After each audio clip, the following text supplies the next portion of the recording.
most excited for sports? What are the emotions today? Pretty excited. It's going into Game 6. We just want to give ourselves life and have an opportunity to play a Game 7, and we're here. So we understand the keys to success for us, the energy and focus we need to have to start the game, and understand that it's going to be a tough 48-minute challenge to get one more win, and I think we're ready for it. Steve joked that he'd play you guys 49 if necessary. How many are you prepared to play in terms of minutes today if you have to? As many as I need to. I think you don't want to over. For me, it's a basketball game. It's 48 minutes that we always play. Things can change here and there. You know, situations, you don't really know how the game's going to unfold, so you just got to be ready for anything. But the way that you prepare your body and your mind for just the physicality and the intensity and the adrenaline rush you're going to have and the emotions, and it might be a couple butterflies to start the game, all that type of stuff, whether it's 39, 40, 41, 48, whatever, how many minutes you play, just be ready. Does LeBron up the ante when he plays 48? Not at all. That's two different situations. You watched that game last night, and just thoughts on LeBron keeping that final streak going and getting back there with that team?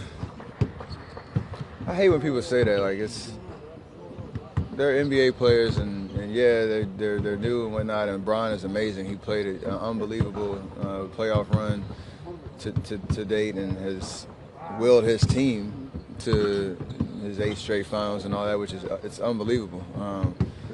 To think about the consistency and longevity and this level of greatness that he's shown in the Eastern Conference, and as a basketball fan, like to turn on the TV last night and watch the game, and there's points in the game you didn't know how it was going to play out, and they found a way to get it done. So, shout out to him.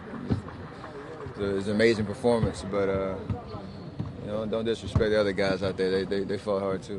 Obviously, Game 6 was a potential elimination game, but does tonight feel different? Yeah, only because I guess there's a different ring to Game 7. When you win Game 6, you still have work to do, but if you get a win tonight, you turn the page to the finals. So there's a different heightened awareness about what Game 7 actually means, and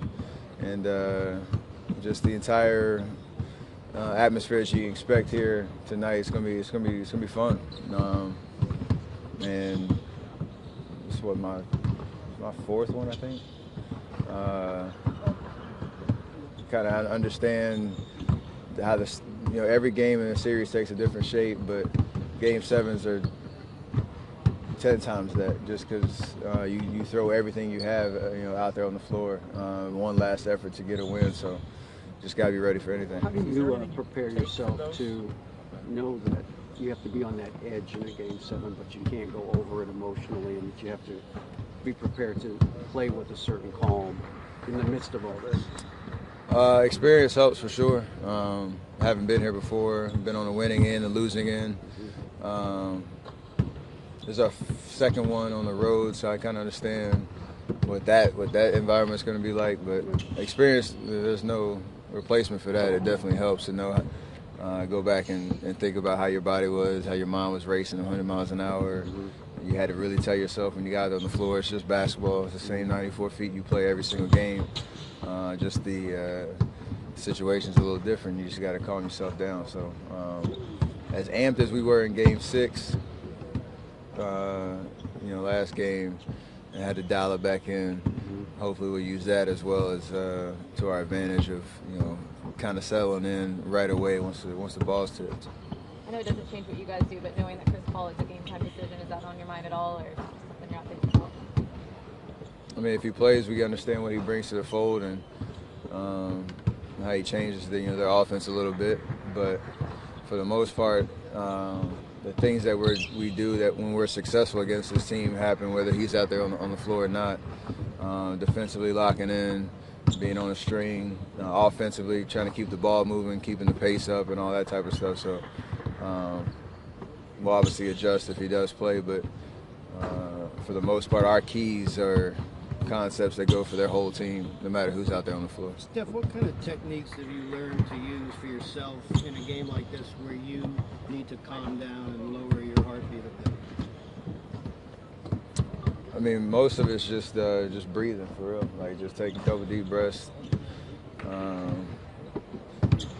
I took a tip from some PGA guys who used to tell me when they're out there on the course, and it gets kind of log jam on a couple holes, and they gotta, slow themselves down in between shots so that they can pace themselves for a 5-hour, 6-hour round, wherever it is. Took that as a way, like even the way that you do your whole pregame warm-up routine, or how you go through two-line layups, just take it a little slow, because your mind might be processing things a lot faster than it usually does with your body. It'll start to speed up a little bit, so you kind of got to dial it back and set the tone early in the day. It's just another day. It's just a normal day, another basketball game that you work so hard to excel at and rely on those routines and those kind of preparations to get you ready. Steph, after 7 games playing the same team, a lot of times the coaching staff, leader to the team like you guys stress certain things. What are the things that you are almost tired of hearing about what you have to do tonight? What have you heard them talking about constantly? Most of it, not turning the ball over, taking away a three, and not getting stagnant on offense. I mean, we do those 3 things, our defense shows up, we should be in pretty good shape. I think we've proven that. When we don't take care of those 3 aspects of the game gets away from us. And to be honest, those are things that we control for the most part, with our effort and our attention to detail, and making sure we're just trying to hit singles on offense. So that's not just a this series thing, that's a since Coach Kerr's been here thing. So we should know about that.